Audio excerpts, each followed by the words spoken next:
गणेशाय नमः। प्यारे भक्तगणों, आज आप सुनिए श्री दशा माता जी की छठी कथा। एक राजा था, उसकी रानी कोमलांगी थी। वह फूलों की सैया पर सोया करती थी। एक दिन फूलों के साथ एक कच्ची कली भी आ गई।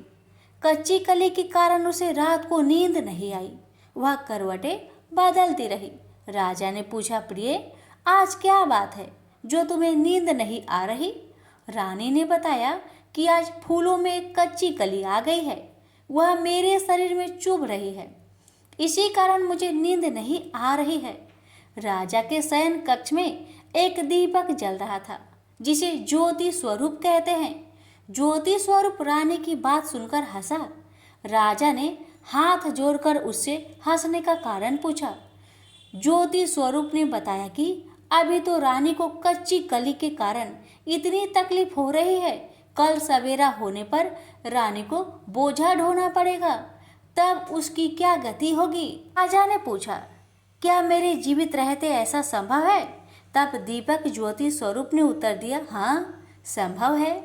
ज्योति स्वरूप की बात सुनकर राजा ने मन में सोचा कि जो वाणी कभी असत्य नहीं होती, होने को कौन टाल सकता है? रानी को अवश्य बोझ ढोना पड़ेगा, परंतु यह हो सकता है कि यदि मैं इसे एक संदूक में बैठाकर समुद्र में बहा दूं, तो संभव है कि यह बोझ ढोने से बच जाए, क्योंकि समुद्र में डूब जाने पर बोझा ढोने से बच जाएगी। राजा ने उसी समय रानी से कहा, चलो मैं तुम्हें तुम्हारे मायके में छोड़ आऊं, कुछ दिन वहीं पर रहना। रानी बोली, परंतु महाराज, मेरे मायके में तो कोई भी नहीं है, मैं वहाँ किसके पास रहूँगी? राजा ने कहा कि तुम्हारे गोत्रज संबंधी वहाँ बहुत अच्छी दशा में हैं, मैं उन्हीं के पास तुमको भेज देता हूँ। रानी ने राजा की बात मान ली। रानी ने बहुमूल्य आभूषण और कीमती वस्त्र धारण किए। तब राजा ने रानी को संदूक में बैठाकर नदी में बहा दिया। वह नदी समुद्र में ऐसी जगह मिलती है जहाँ पर राजा के बहनोई का राज्य था। समुद्र से मोती निकलने का ठेका राजा के बहनोई ने ले रखा था। वह संदूक बहता बहता जब राजा के बहनोई के इलाके में पहुंचा, उसने मल्लाहों को आज्ञा देकर संदूक को समुद्र से बाहर निकलवा लिया। संदूक को उसने महल के शयन कक्ष में भिजवा दिया और आदेश दिया कि जब मैं न पहुंचूं, इसे कोई न खोले। राजा का बहनोई, जो उस जगह का स्वयं राजा था, उसने शयन कक्ष में संदूक के पहुंचते ही रानी को पता चला कि संदूक को राजा ने समुद्र में पाया है। वह फौरन शयन कक्ष में आई। उसने पहरेदारों को हट जाने को कहा। रानी ने संदूक को खोल दिया। उसे संदूक के अंदर 16 श्रृंगार की एक स्वर्वाक सुंदरी मिली। रानी ने अपने मन में सोचा कि यदि राजा इसको इस दशा में देखेगा तो वह इसका ही हो जाएगा और मुझे छोड़ देगा।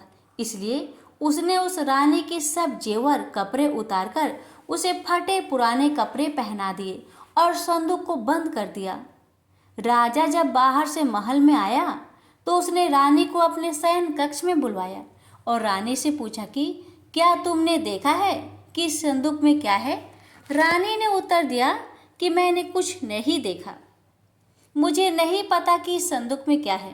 राजा ने रानी के सामने संदूक को खुलवाया तो उसे संदूक के अंदर फटे पुराने कपड़े पहने एक स्त्री दिखाई दी, जो भिखारिनी सी दिखाई दे रही थी। रानी ने कहा, यह तो कोई नीच जाति की भिखारिनी सी दिखाई दे रही है, इसको कारखाने में भिजवा दिया जाए, वहाँ लकड़ी धोकर अपना जीवन निर्वाह करती रहेगी। राजा ने रानी के कहे अनुसार उसे कारखाने में भिजवा दिया। एक दिन रानी की सहेलियां नदी में स्नान करके दशा माता का गंडा ले रही थी। उसके पास एक गंडा बच गया था। वे ये सोच रही थी कि इस गंडे को किसको दिया जाए। वियोग से उसी समय लकड़ी ढोने वाली रानी वहां आ गई। उन्होंने उसे रोककर पूछा, बहन, यदि तुम उच्च वर्ग की हो तो हमारे दशा माता का एक गंडा ले लो। रानी ने कहा कि मुझे गंडा लेने में कोई हर्ज नहीं है, परंतु मुझे तो खाने भर को नहीं मिलता, मैं इस गंडे की पूजा कैसे करूंगी?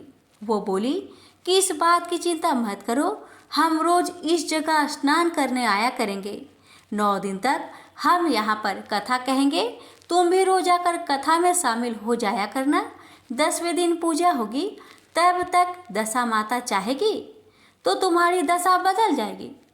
रानी ने दशा माता का ध्यान धर उनसे गंडा ले लिया। उसी दिन रानी के पति राजा को यह चिंता हुई कि मैंने रानी को तो संदूक में बंद करके समुद्र में बहा दिया था, तो पता नहीं उसका क्या हाल होगा। उसकी खोज खबर लेने के लिए राजा एक नौका पर बैठकर नदी द्वारा यात्रा करता हुआ अपने बहनोई के यहाँ पहुंचा। संध्या के समय वहाँ अपनी बहन से बोला, मेरे हाथ पैरों में बहुत दर्द हो रहा है, किसी दबाने वाले को बुलवाओ। तब उसकी बहन ने लकड़ी ढोने वाली भिखारिनी को बुलाकर आज्ञा दी कि आज की रात तू मेरे भाई की पैर दबा दे। वह बड़े संकोच में पड़ गई।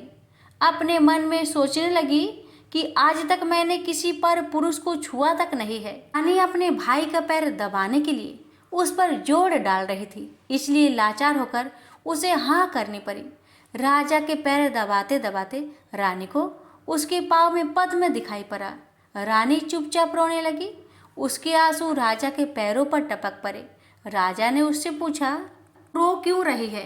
तू अपना भेद मुझे बता, मेरे द्वारा तुमको कोई हानि नहीं होगी। रानी बोली कि जैसा पद्म आपके पैर में है वैसा ही पद्म मेरे पति के पैर में भी था। पहले के दिनों की याद आ जाने पर मुझे रोना आ गया। राजा ने उसे पहचान लिया। राजा बोला, तुम्हें पैर दबाने की जरूरत नहीं, तुम्हारे भाग्य में जो लिखा था वह तुम्हें भोगना ही पड़ा।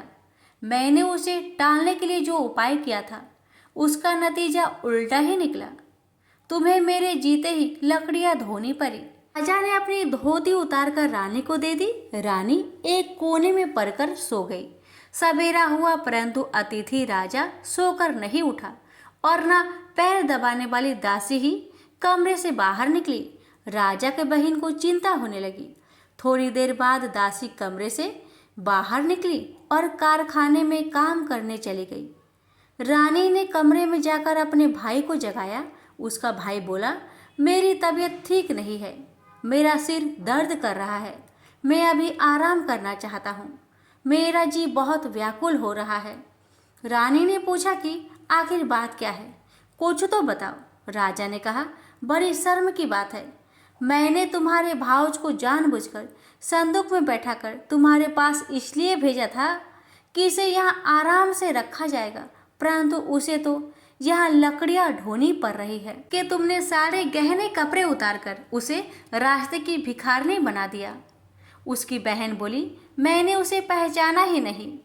उसने दासियों को भेजकर उसे चुपचाप अपने पास बुलवाया। उसके आने पर बहने ने अपनी भाउज से माफ़ी मांगी, उसके पैर पकड़ लिए।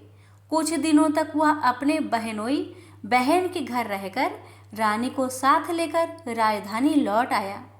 रानी ने अपने महल में पहुंचकर सुहागिनों को न्योता भेजा।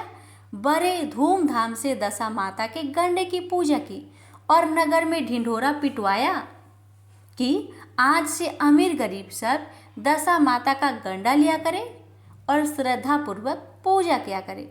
जिसके पास पूजन पारण के लिए धन की कमी हो वह हमारे कोठर से ले जाया करे। जिस प्रकार रानी के दिन दशा माता ने फेरे, वैसे ही सबकी दशा को ठीक करे। प्रेम से बोलिए श्री दशा माता की जय।